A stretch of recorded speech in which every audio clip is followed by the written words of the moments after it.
नमस्कार दोस्तांनो, आज आपण 19 ते 21 श्लोक मूळ श्लोकाने त्यांचा शब्दशः अर्थ पाहत आहोत. श्लोक 19. इहैव तैर्जितः सर्गो येषां साम्ये स्थितं मनः निर्दोषं हि समं ब्रह्म तस्माद् ब्रह्मणि ते स्थिताः.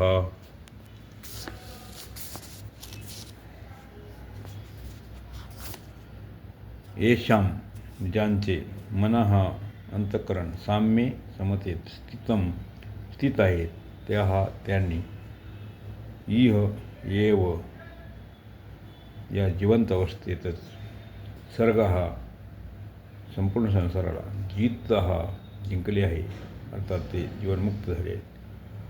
ही कारण ब्रह्म निर्दोष आणि समाय तस्मात म्हणून ते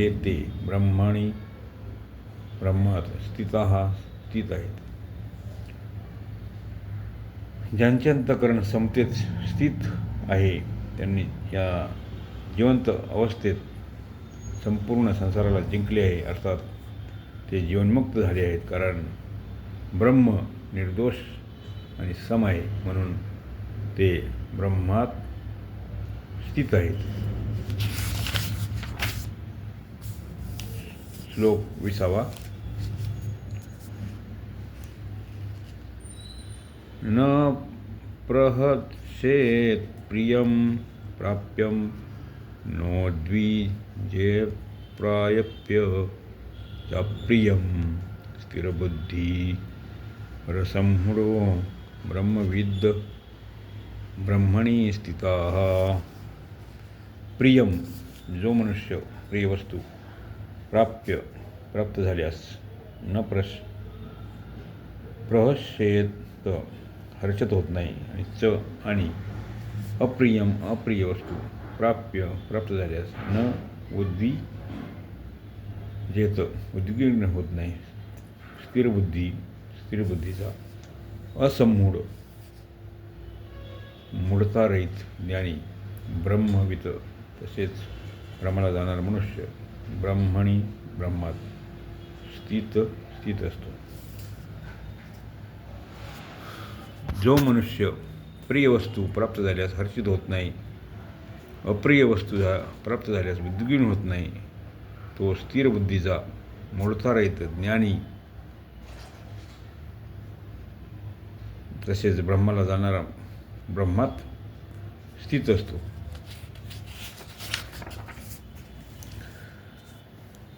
श्लोक 21. बाह्यस्पर्शेष्व सक्तात्मा विन्द्यत्यात्मनि युत्सुखं स ब्रह्मयोगयुक्तात्मा सुख सक्षममश्नुते.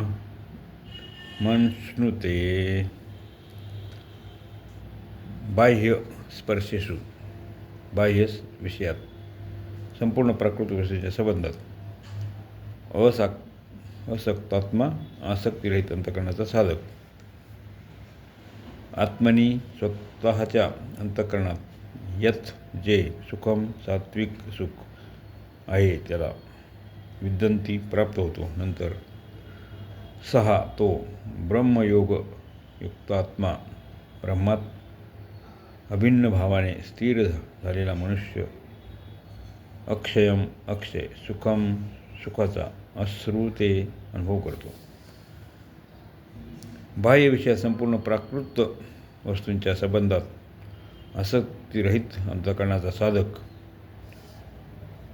स्वतःच्या अंतःकरणात जे सात्विक सुख आहे त्याला तो प्राप्त होतो. नंतर तो ब्रह्मात अभिन्न भावाने स्थित झालेला मनुष्य अक्षय सुखाचा अनुभव करतो. अशा प्रकारे 21व्या श्लोकाचा अर्थ येथे संपत आहे. जय श्रीकृष्ण.